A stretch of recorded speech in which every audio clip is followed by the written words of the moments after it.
നീ ഇങ്ങനെ ഇവിടെ വന്നു? എന്നെ പിടിക്കാൻ തന്നെ ചെയ്താനെ. എത്രയായി മാസേ? 35 രൂപ. എന്തേ 35 ഒരു 350 വെച്ചുകൂടേനോ? ഒരു 10 ഉറുപ്പ്യ വരും. പറ്റുമോ? അല്ല, അവന് വെറുതെ മുങ്ങിയോ? എന്റെ പൈസ ഇതുവരെ നിന്ന മനുഷ്യനാണ്, പിന്നെ കാണാതായി. ജിന്നിന്റെ ഒന്ന് കെട്ടേണ്ടവരും. എന്റെ പൈസ എന്താ? ബാലസ്ന എവിടെ പോയി കിടക്കേണ്ടത്? ഞാൻ എവിടെ എന്റെ പൈസ തന്നോട് പറയുന്നത്. എന്റെ പൈസ ബാലസ്ന. ആഹാ, ഒളിച്ചിക്കല്ലേ? അങ്ങനെ മുങ്ങാൻ നോക്കണ്ടോ? ആടാ, നമുക്ക് നായിന്റെ പൊന്നിന്റെ മാറിപ്പോയി. സോറി, മാറിപ്പോയതാണ്. ക്ഷമിക്കണം. ഈ വണ്ടിയിലെ വന്ന് പയ്യോ തമിഴ്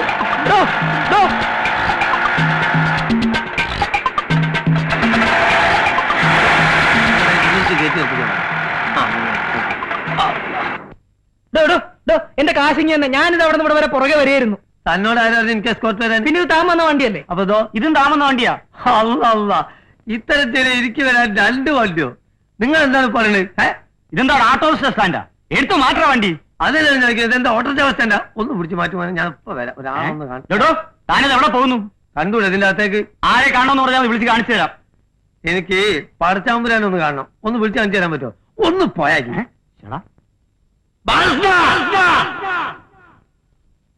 എടാ, നീ ഇതിന്റെ ഉള്ളിലല്ല, ഏത് ബഹറിന്റെ ഉള്ളിലാണെങ്കിലും അംസക്കോയ കണ്ടുപിടിക്കും. ഇറങ്ങി വാടാ തൊരപ്പാ. സോറി, നിങ്ങളല്ല, വേറൊരു തൊരപ്പനുണ്ട്. എന്റെ സ്നേഹിതൻ ബാലകൃഷ്ണൻ. കേട്ടുകൊണ്ട് എന്റെ ഒരു 35,000 രൂപ കടം വാങ്ങിയിട്ട് മുങ്ങിക്കളഞ്ഞാണ് അവൻ. സഹോദരന്മാരെ, നിങ്ങൾ എല്ലാരും കൂടി അവനോട് ആ പൈസ ഒന്ന് വാങ്ങിത്തരുമോ? അല്ലെങ്കിൽ എന്റെ പെങ്ങളെ കല്യാണം മുടങ്ങിപ്പോവും. നിങ്ങൾക്കാവുമ്പോ അതിന്റെ സമ്പളത്തിൽ നിന്ന് പിടിക്കാലോ, ഞാൻ രക്ഷപ്പെടും. അതിന് അവൻ ഇവിടെ അല്ല ജോലി. നോണ പറയരുത്. അവൻ ഈ ഓഫീസിലാണ് ജോലി ചെയ്യുന്നത്, എനിക്ക് നല്ലോണം അറിയാം. എടോ, ഈ തലയ്ക്ക് വെളിവില്ലാത്തവനൊക്കെ ഇങ്ങോട്ട് കയറ്റി വിടുന്ന എന്തിനാ? തലക്ക് വെളിവില്ലാത്ത എനിക്കല്ല, നിങ്ങളെ വാപ്പക്കാണ്. എടോ, സാധനത്തെ പിടിച്ച് പുറത്താക്കോ. അവിടെ നിൽക്കണോ? അടുക്കരുത്, അടുക്കരുത്. പഞ്ചായത്തിന്റെ ഒറ്റ കുട്ടി അടുക്കരുത്. ആഫീസ് ഞാൻ അടിച്ചു പൊളിക്കണോ? കൊല്ലുള്ളൂ, നിന്റെ തരക്കരുത്. ശരീരം വരും.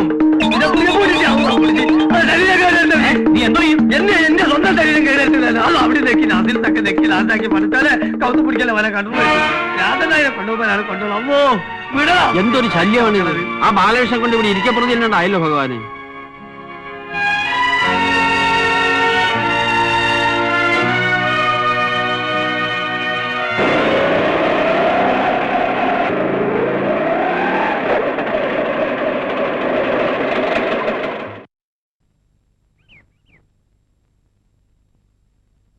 ഇങ്ങോട്ട് ഇറങ്ങി വാ ആശാനെ, ധൈര്യമായിട്ട് ഇറങ്ങി വാ. അവൻ ഇവിടെ തന്നെ കാണും. എത്രയായി മോനെ പൈസ? അതൊക്കെ ഞാൻ കൊടുത്തോളാം. ഇതൊക്കെ എന്റെ ഒരു സന്തോഷമാണ്. അവനിപ്പോ ഇവിടുന്ന് മുങ്ങോ? എവിടെ മുങ്ങിയാലും ഞാനില്ലേ, പിടിച്ചെടുത്ത് കൈ കൊണ്ടു തരും. നിങ്ങൾ തമ്മിൽ നല്ല ഫ്രണ്ട്സ് ആണല്ലേ? എന്താ പേര്? ബാലകൃഷ്ണൻ. നല്ല പേര്. പിന്നല്ലാതെ ബാലകൃഷ്ണൻ എങ്ങനെ ആയിരുന്നെങ്കിൽ നാറിപ്പോയേനെ. നിൽക്കുന്നു ബാലകൃഷ്ണൻ. പോരെ. ഹംസക്കോയ, നീ എന്താ എന്നെ കണ്ടിട്ട് മാറിക്കളഞ്ഞത്? കള്ള സ്വർണ്ണീകൻ എന്നെ കണ്ട് മാറിക്കളഞ്ഞു. അവര് തമ്മിൽ അടിച്ചു തീർക്കേ. എന്താ ബാലകൃഷ്ണ? ഒന്നുമില്ല പത്താച്ചേട്ടാ, ഇവൻ എന്റെ നാട്ടിലെ ഏറ്റവും അടുത്ത സുഹൃത്താ. വളരെ നാളായി കാണുന്നതിന്റെ സ്നേഹമായത്. എന്റെ മാതാവേ, കഴുത്തിൽ ഞെക്കി പിടിച്ചിട്ട് സ്നേഹം കാണിക്കുക. കംപ്ലീറ്റ് തൊലച്ചു. സമാധാനമായല്ലോ. അവരുടെ വഴക്കിന്ന് തീർന്നു പോയനെ. പോളെ എന്തോ നിങ്ങൾക്കറിയോ, ഇവന്റെ പെങ്ങള് പൊരാറിയിക്കുമ്പോ ഈ അംസക്കോയ ഉണ്ടായിട്ടുള്ളൂ ഇവനെ രക്ഷിക്കാൻ. ഒരു ഈടും ഇല്ലാണ്ട് 35,000 രൂപ അംസക്കോയ എണ്ണിക്കൊടുത്തോണ്ടാണ് ഇവന്റെ പെങ്ങളെ കോത്ത് താലി വീണത്. അംസക്കോയെ, മനുഷ്യന് ലോകത്തിലെ ഏറ്റവും വലുത് സ്നേഹ. പണം ഇന്ന് വരും, നാളെ പോവും, നാളെ വരും, മറ്റന്നാ പോവും, മറ്റന്നാ വരും. നമ്മളെ പേരെന്താ? മത്തായച്ചെന്ന. പണം ഇന്ന് വരും, നാളെ പോവും, നാളെ വരും, മറ്റന്നാൾ പോവും, 4 നാൾ ഒന്നായിട്ടൊരു പോക്കുണ്ട്.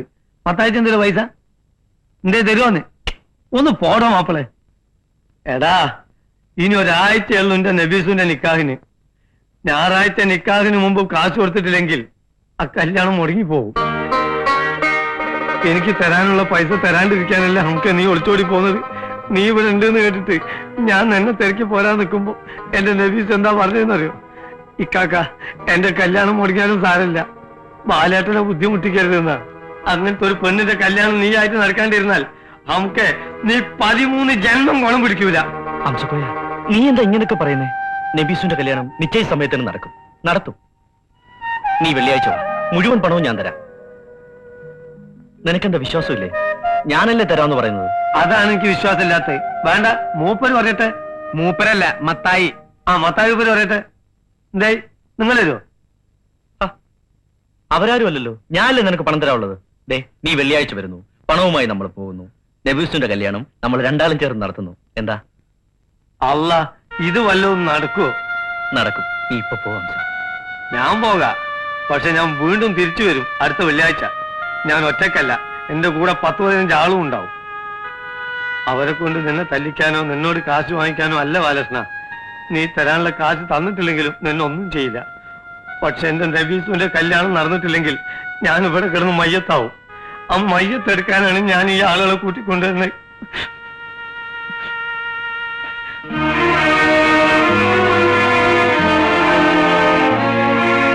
എടാ, നീ എന്തിനാ അങ്ങനെ പറഞ്ഞത്? പണം നീ എവിടെ നിന്ന് എടുത്തു കൊടുക്കും?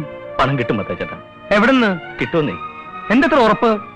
എന്റെ മനസ്സ് പറയുന്നു എനിക്ക് പണം കിട്ടുമെന്നും നബീസുന്റെ കല്യാണം നടക്കുമെന്നും.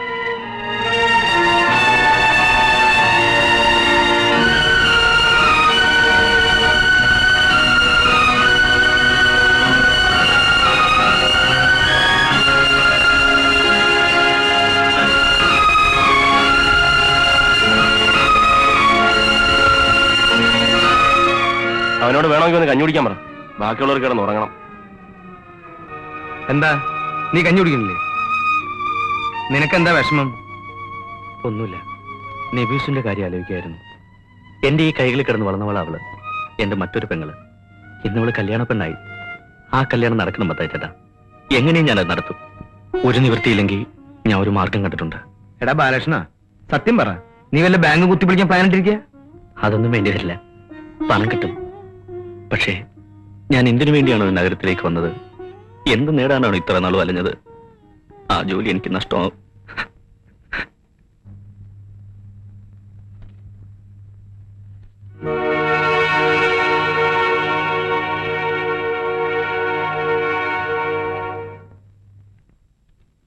റാണി, എനിക്കൊരു കാര്യം പറയാനുണ്ടായിരുന്നു. എന്ത് കാര്യം? ഒന്ന് പുറത്തേക്ക് വരൂ, പറയാം. ഇവിടെ വെച്ച് പറഞ്ഞാൽ മതി. പ്ലീസ്, പേഴ്സണലായിട്ട് പറയണതാ. ഒന്ന് പുറത്തേക്ക് വരൂ.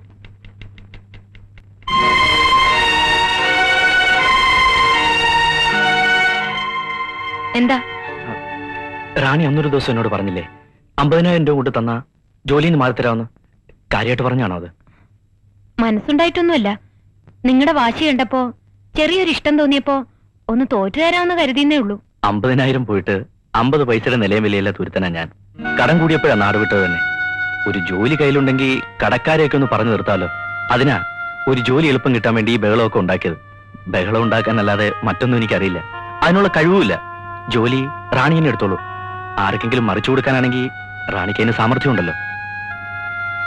എത്ര പേപ്പർ വേണമെങ്കിലും ഞാൻ ഒപ്പിട്ട് തരാം. പകരം എനിക്കൊരു 35,000 രൂപ തരുമോ? പെങ്ങളുടെ കല്യാണത്തിന് പണ്ട് വാങ്ങിച്ചൊരു കടമുണ്ട് എനിക്ക്. അത് ഉടനെ തിരിച്ചു കൊടുത്തില്ലെങ്കിൽ ആ പെൺകുട്ടിയുടെ കല്യാണം മുടങ്ങും. സത്യവും ഞാൻ ഈ പറയുന്നതൊക്കെ. വളരെ പ്രതീക്ഷയിലാ വന്നത്. ഇപ്പോ റാണി എന്നെ സഹായിച്ചില്ലെങ്കിൽ ഞാൻ ആകെ ബുദ്ധിമുട്ടിലാവും. പ്ലീസ്, പറ്റില്ല എന്ന് പറയരുത്, അവധിയും പറയരുത്. ഇത്രയും വലിയൊരു മണ്ടത്തരം ബാലകൃഷ്ണൻ കാണിക്കണം. അത്യാവശ്യം കൊണ്ടാ. ഈ കച്ചവടത്തിൽ റാണിക്ക് ഒരു നഷ്ടവും വരില്ല, വലിയ ലാഭം ഉണ്ടാവും. പിന്നെ റാണി ഒരു സാമർത്ഥ്യകാരി ആയതുകൊണ്ട് ഞാൻ മനസ്സറിഞ്ഞ് തോറ്റു വരിക. എത്ര പെട്ടെന്ന് അറിഞ്ഞു കഴിഞ്ഞിരിക്കുന്നു എന്റെ സാമർത്ഥ്യമൊക്കെ. ഒരു കാര്യം ചെയ്യൂ, വൈകിട്ട് വീട്ടിലേക്ക് വരൂ, അവിടെ വെച്ച് സംസാരിക്കാം. ശരി, വരാം.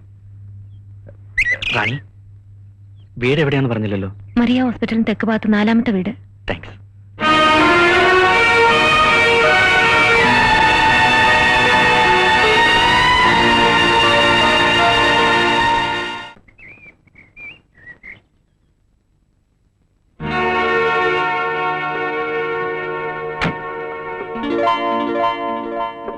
ഇതാമേ നമ്മൾ വെക്കുന്ന വീട്.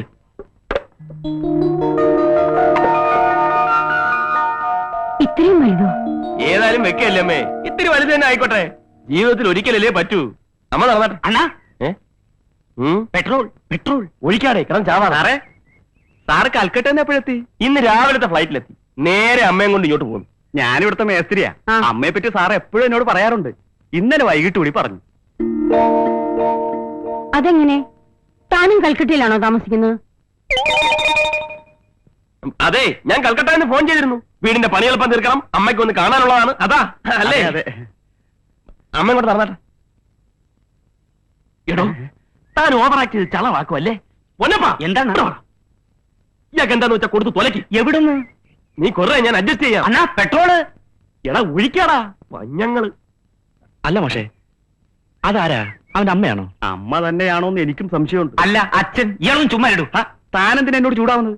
ആശാനെ, അമ്മ തന്നെയാണെന്നാ എന്നോടും പറഞ്ഞിരിക്കുന്നത്. ഇന്നലെ വൈകുന്നേരം വന്ന് ഉറപ്പിച്ചിട്ട് പോയതാ. അമ്മ വരുമ്പോ ഇങ്ങനെയൊക്കെ പറയണമെന്ന്. ഏതായാലും ആള് മഹാവില്ലനാ. അതാണ് നമ്മുടെ ഓഫീസ് റൂം. അവിടെ നമ്മൾ കംപ്ലീറ്റ് മാർബിൾ ഇടാനുള്ള പരിപാടിയാണ്. ഇവിടെ അമ്മയുടെ ഒരു വലിയ ഫോട്ടോ, ഇവിടെ ഒരു ഊഞ്ഞാൽ അമ്മയ്ക്കിരുന്ന് ആടാൻ. ഇവിടെ നമ്മൾ കംപ്ലീറ്റ് സ്ക്രീൻ ഇടും. അപ്പുറത്തെ ഡൈനിങ് ടേബിൾ, അവിടെ ഞാനും അമ്മയും എന്റെ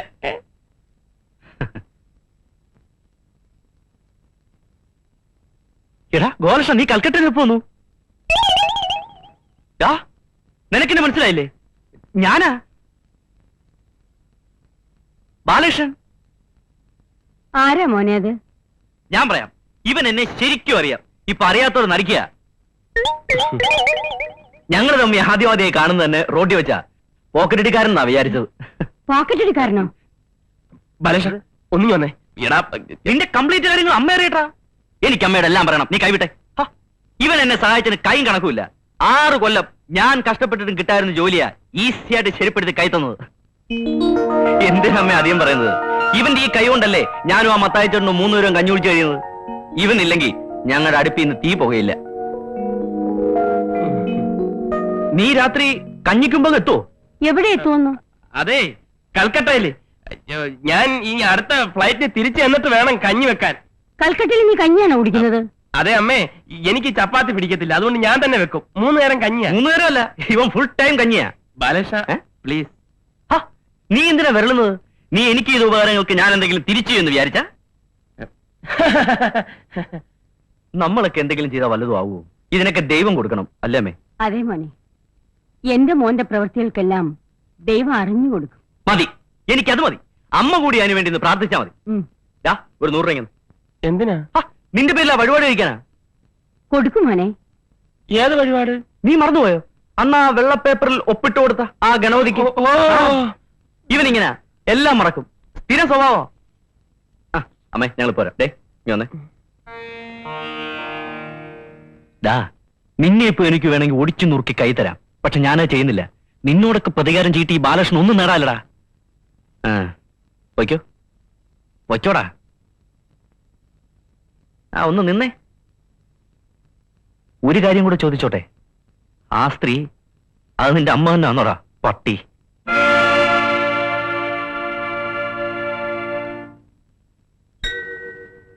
കണ്ണീർ കായലിലേതോ കടലാസിന്റെ തോണി അലയും കാറ്റിലുലയും 2 കരയും ദൂരെ ദൂരെ.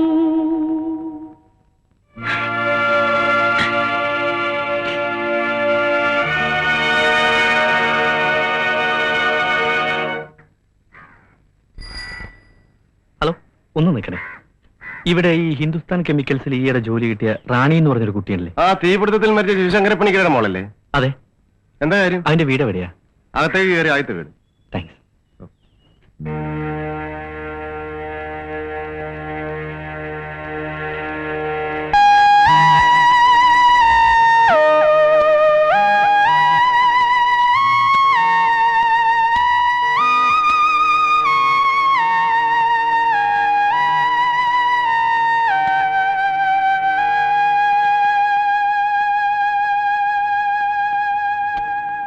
കുട്ടികളെ, റാണിയില്ലേ ഇവിടെ?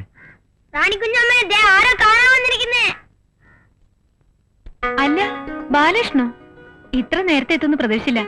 ഞാനിപ്പോ ഓഫീസിൽ നിന്ന് വേഷമൊക്കെ ഒന്ന് മാറിയതേ ഉള്ളൂ. വരൂ, അകത്തേക്ക് വരൂ. വരൂന്നേ.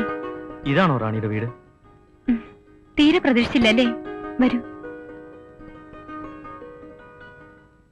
കൊന്നുകളയും ഞാൻ. ഈ പടി ചവിട്ടി കേറുവോ? എടാ ഈ പടി ചവിട്ടി കേറുവോന്ന്? അമ്മേ, എടാ ഈ പടി ചവിട്ടി കേറുവോന്ന്? ഏരാണും കേട്ടവനെ.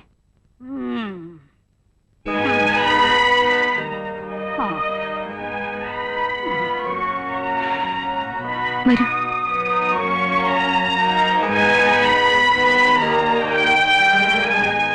അച്ഛന്റെ മരണശേഷ അമ്മ മാനസികമായിട്ട് തകർന്നത്. ആദ്യം 2 വർഷം നന്നായിട്ടൊക്കെ ചികിത്സിച്ചു. പിന്നെ പിന്നെ എല്ലാരും അങ്ങ് ഉപേക്ഷിച്ച മട്ട. എല്ലാരും എന്ന് വെച്ചാ ഈ ഞാൻ പോലും. ബാലകൃഷ്ണൻ എന്താ ഇരിക്കാത്ത? ഇപ്പോഴും അമ്പരപ്പ് മാറിയിട്ടില്ലെന്ന് തോന്നുന്നു. ഇല്ല, ഞാൻ ഇങ്ങനൊന്നുമല്ല റാണിയെ കരുതിയിരുന്നത്. ഇന്നലെ വരെ ഞാൻ കണ്ട റാണിയാണോ അതോ ഇന്നീ കാണുന്ന റാണിയാണോ? ഏതാ യഥാർത്ഥ റാണിയെന്ന് എനിക്കിപ്പോഴും സംശയം. സംശയിക്കണ്ട, ഈ മുമ്പിൽ നിൽക്കുന്ന ആള് തന്നെയാ യഥാർത്ഥ റാണി. അവിടെ ഇരിക്കുന്ന ഭ്രാന്തിയായ അമ്മ, അകത്ത് തളർന്നുറങ്ങുന്ന ചേച്ചി, ഭർത്താവ് ഉപേക്ഷിച്ചതാ. അവരുടെ 4 പെൺകുട്ടികളാ ആ കളിച്ചോണ്ടിരുന്നവര്. ഇവരൊക്കെയാ ബാലകൃഷ്ണൻ പറഞ്ഞ സാമർത്ഥ്യക്കാരുടെ സ്വത്തുക്കൾ. ഇതൊന്നും സാരമില്ല, ഇനിയൊരു സ്വത്തുണ്ട്. അതാ എന്റെ ഏറ്റവും വലിയ ദുഃഖം. ഉണ്ണി, ഉണ്ണി. എന്താ ചേച്ചി? ഒന്ന് ഇവിടെ വരെ വരാമോ? ദാ വരുന്നു.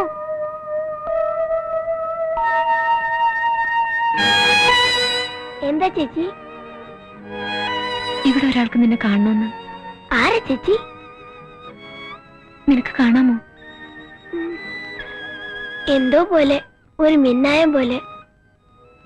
ആ, ഇത് ബാലകൃഷ്ണൻ. ബാലകൃഷ്ണനോ? അതാരാ? ബാലകൃഷ്ണൻ. ചേച്ചിയുടെ ആരാത്? അച്ഛന്റെ കൂടെ ജോലി ചെയ്തിരുന്ന ആളുടെ മോനാ. മോനകത്ത് വയ്ക്കോ. കഴിഞ്ഞ SSLC പരീക്ഷയ്ക്ക് ഹൈ ഫസ്റ്റ് ക്ലാസ് ആണവൻ. അവന്റെ സ്കൂളില് ഏറ്റവും കൂടുതൽ മാർക്കും അവനായിരുന്നു. 1.5 മാസമേ ആയുള്ളൂ കണ്ണിന് കാഴ്ച കുറയാൻ തുടങ്ങിയിട്ട്. കഴിഞ്ഞ ആഴ്ച മുതൽ ഒട്ടും കാണാതായി തുടങ്ങി. പെട്ടെന്ന് ഇങ്ങനെ ഉണ്ടാവാൻ കാരണം? എന്തു പറയാൻ, വിധിയെന്ന് പറഞ്ഞാ മതിയല്ലോ. അച്ഛന്റെ മരണശേഷം എല്ലാ ചുമതലയും എന്റെ തലയിലായപ്പോഴും എനിക്ക് നല്ല ധൈര്യമായിരുന്നു. എല്ലാം ശരിയാക്കി എടുക്കാൻ പറ്റുമെന്ന് തന്നെ ഞാൻ കരുതി. എന്റെ പ്രതീക്ഷ മുഴുവൻ ഉണ്ണിയിലായിരുന്നു. എത്ര കഷ്ടപ്പെട്ടായാലും ഞാൻ അവനെ പഠിപ്പിക്കുമായിരുന്നു. പക്ഷേ ഡോക്ടർമാരെയും കാണിച്ചില്ലേ? കാണിച്ചു. എത്രയും വേഗം ഒരു ഓപ്പറേഷൻ നടത്തിയ അവന്റെ കാഴ്ച തിരിച്ചു കിട്ടാവുന്നതേ ഉള്ളൂ. കൂടുതൽ താമസിച്ച പിന്നെ ഒരിക്കലും കാഴ്ച തിരിച്ചു കിട്ടിയില്ല എന്ന് വരും. എങ്കിലും ഓപ്പറേഷൻ നടത്തിക്കൂടെ റാണി? നടത്തണം, പക്ഷെ അതിന്റെ വിലയാ ഭയങ്കരം. എന്റെ അനിയന്റെ കാഴ്ചക്കുള്ള വില അതെത്രയാണെന്ന് അറിയണ്ടേ? എത്രയാ? 50,000 രൂപ. എന്താ, തരാവോ? ഉണ്ണിയുടെ കാഴ്ചക്കുള്ള 50,000 രൂപയ്ക്ക് വേണ്ടിയാ ഞാനീ കളിച്ചതൊക്കെ. ഞാൻ കരുതിയിരുന്ന ബാലകൃഷ്ണൻ വലിയ ധനികനായിരുന്നു, സമ്പന്നനായിരുന്നു. പക്ഷേ കടം കൊണ്ട് നിക്കക്കള്ളിയില്ലാതെ നാടുവിട്ട ആളാണെന്ന് അറിഞ്ഞപ്പോ സത്യമായിട്ട് ഞാൻ മനസ്സുകൊണ്ട് ചിരിച്ചുപോയി. വിധി എന്നെ പിന്നെയും പിന്നെയും തോൽപ്പിക്കുന്നല്ലോ എന്നോർത്ത്. ബാലകൃഷ്ണന് വേണ്ടത് 35,000 രൂപയല്ലേ?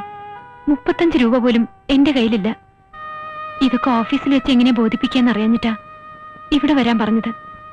പറ, ഇനി പറ, ഞാൻ എന്താ ചെയ്യേണ്ടത്?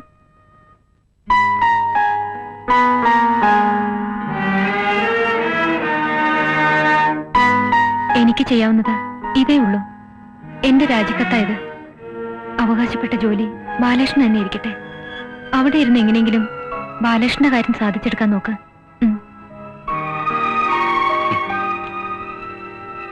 പൊയ്ക്കോട്ടെ. പോവാ. പോകുന്ന വഴിക്ക് ഈ രാജിക്കത്ത് കയറി ഞാൻ കാറ്റിപ്പറത്തും. റാണി ആ കസേരന്ന് മാറിയാൽ, ഞാൻ മാറ്റിയാൽ പിന്നെ ദൈവം പോലും എന്നോട് പൊറുക്കില്ല. എതിർത്തൊന്നും പറയരുത്. റാണിയുടെ ദുഃഖത്തിലും റാണിയുടെ സന്തോഷത്തിലും കൂടെ ചിരിക്കാൻ ഒരാൾ കൂടി ഉണ്ടെന്ന് വിചാരിച്ചു ഞാൻ. റാണിക്ക് വേണ്ടത് 50,000 രൂപ, എനിക്ക് വേണ്ടത് 35,000 രൂപ. ഇപ്പോ എന്റെ ആകെ ഉള്ളതാ 100 രൂപ. ഇതൂടെ കയറി കാറ്റത്ത് പറത്തി നോക്കട്ടെ.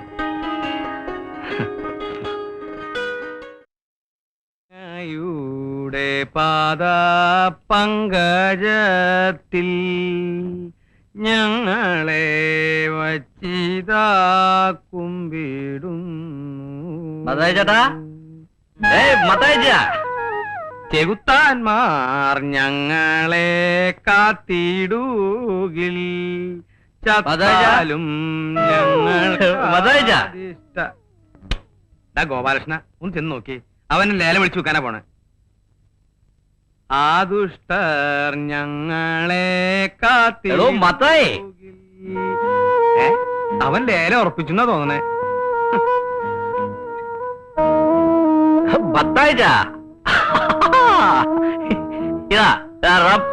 ഇതിന് സ്വല്പം ഞാൻ വെള്ളം ചേർക്കാതെ അങ്ങ് കഴിച്ചു. ബാക്കിയുള്ളത് നമുക്ക് ഇന്ന് രാത്രി ഒന്ന് മുഴുവൻ അങ്ങ് തീർക്കണം. ജീവിതത്തിൽ ഇത്രയേറെ സന്തോഷം ഉണ്ടായിട്ടുള്ള ദിവസം വേറെ ഇല്ല. പിന്നെ എങ്ങനെ കുടിയായിരിക്കും മത്തായി ചേട്ടാ? അതെന്താടാ നിനക്ക് ഇന്ന് ഇത്ര സന്തോഷം? ആ നബിസുന്റെ കല്യാണമില്ലേ, അത് നടക്കില്ല. പൈസ കിട്ടിയില്ലേ? ഇല്ല. ആ പെണ്ണെന്ത് പറഞ്ഞു? അവിടെ ഒന്നുമില്ല മത്തായിച്ച, ഒന്നുമില്ല. അവളെ അപേക്ഷിച്ച് നോക്കുമ്പോ നമ്മളൊക്കെ രാജാക്കന്മാര്. ഓ, അപ്പൊ അവള് പിന്നെ നിന്നെ പറഞ്ഞു പറ്റിച്ചുല്ലേ? പറ്റിച്ചൊന്നുമില്ല, അവൾ പറഞ്ഞൊക്കെ സത്യമാ. ഒന്നുമില്ല അവിടെയില്ലേ. പക്ഷെ ഒന്നുണ്ട്, നല്ലൊരു മനസ്സ്. ദേ, മനസ്സിന്റെ പുണ്യൊന്നും നീ എന്നോട് പറയണ്ട. എന്റെ ഉണ്ട് ഇത്ര വലിയ മനസ്സ്. അവളുടെ കയ്യിൽ കാശുണ്ടാ നിന്ന് പ്രസംഗിക്കുന്നത്? ഇതൊക്കെ കേട്ടിട്ടേ എന്റെ വയറ് കത്തിയിട്ട് പാടില്ല. നീ ഒരു ലേശം ഒഴിച്ചേ, ഇത് കിടത്താനാ. ഒഴിച്ചാ മതി.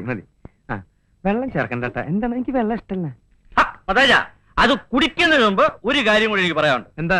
ഈ കുപ്പിയെ വാങ്ങിയ കാശ് ആരുടെയാന്ന് പറയാവോ? ആരുടെയാ? ഈ ലോകത്തിലെ ഏറ്റവും വലിയൊരു നാറിയുടെ, പരനാറിയുടെ, ഇവന്റെ. കരുതിയിരുന്ന മത്തായിച്ച, ഏത് നിമിഷവും നമ്മളെ പറ്റിക്കും.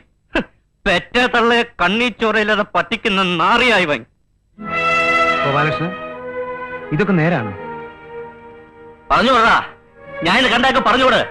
എനിക്കിപ്പോഴും സംശയമാ, അത് നിന്റെ അമ്മ തന്നെയാണോ അതോ നീ ആരെങ്കിലും പറ്റിക്കാൻ വേണ്ടി വിളിച്ചോണ്ടോ? അല്ല അലവലാതി. പ്ലീസ് ഒന്നും പറയരുത്. അതെന്റെ അമ്മ തന്നെയാടാ. കഴിഞ്ഞ 1.5 കൊല്ലമായി ഞാൻ എന്റെ അമ്മയെ കണ്ണിച്ചോരല്ലാതെ പറ്റിക്കുക. പക്ഷെ ശരണാലയത്തിൽ കഴിയുന്ന അവരുടെ മനസ്സ് നിറയെ സന്തോഷമാണ്. മകൻ കൽക്കട്ടയിൽ വലിയ കമ്പനിയിൽ ജോലി ചെയ്യുന്നു, മാസാമാസം പണം അയക്കുന്നു, വിമാനത്തിൽ വരുന്നു. മകൻ അമ്മയ്ക്ക് വേണ്ടി വലിയ ബംഗ്ലാവ് പണിയുന്നു. നീ എന്തിനാണ് ഗോപാലകൃഷ്ണൻ നുണ പറഞ്ഞു പറ്റിക്കണേ? പിന്നെ ഞാൻ എന്ത് പറയണം മത്തായിച്ച? എനിക്ക് ജോലിയില്ലെന്ന് പറയണോ? ഞാൻ 3 നേരം പട്ടിണിയാണെന്ന് പറയണോ? ബാലകൃഷ്ണ, എന്റെ അമ്മ എന്നെ ഒത്തിരി കഷ്ട സഹിച്ചാ പഠിപ്പിച്ച്. പഠിപ്പ് കഴിഞ്ഞ് കോളേജിൽ നിന്ന് പുറത്തിറങ്ങുമ്പോ ആരെങ്കിലും ജോലിയും കൊണ്ടുവന്ന് എന്നെ പൊക്കിക്കൊണ്ടുപോകുന്നായിരുന്നു അമ്മയുടെ വിശ്വാസം. അതുണ്ടായില്ല. പിന്നെ ദിവസങ്ങളും ആഴ്ചകളും കടന്നപ്പോ അമ്മയുടെ വിഷമം കൂടി വന്നു. വല്ലാത്ത ടെൻഷൻ.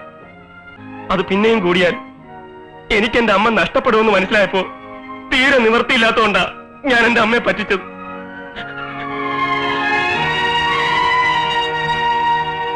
മത്തായി ചേട്ടാ, സത്യത്തിൽ ഇവൻ എന്റെ അമ്മയുടെ മുമ്പിൽ വെച്ച് എല്ലാ നുണകളും പുറത്തു കൊണ്ടുവന്നിരുന്നെങ്കിൽ ഈ രാത്രി എന്റെ അമ്മ ജീവനോടെ ഇരിക്കില്ലായിരുന്നു. ബാലകൃഷ്ണ, നിന്നോട് എനിക്ക് ഒരിക്കലും തീരാത്ത നന്ദിയുണ്ട്. ഞാൻ നിന്നോട് ഒരുപാട് തെറ്റുകൾ ചെയ്തിട്ടുണ്ട്. എന്റെ അമ്മയെ ഓർത്ത് എല്ലാം പുറത്തു തന്നേരടാ.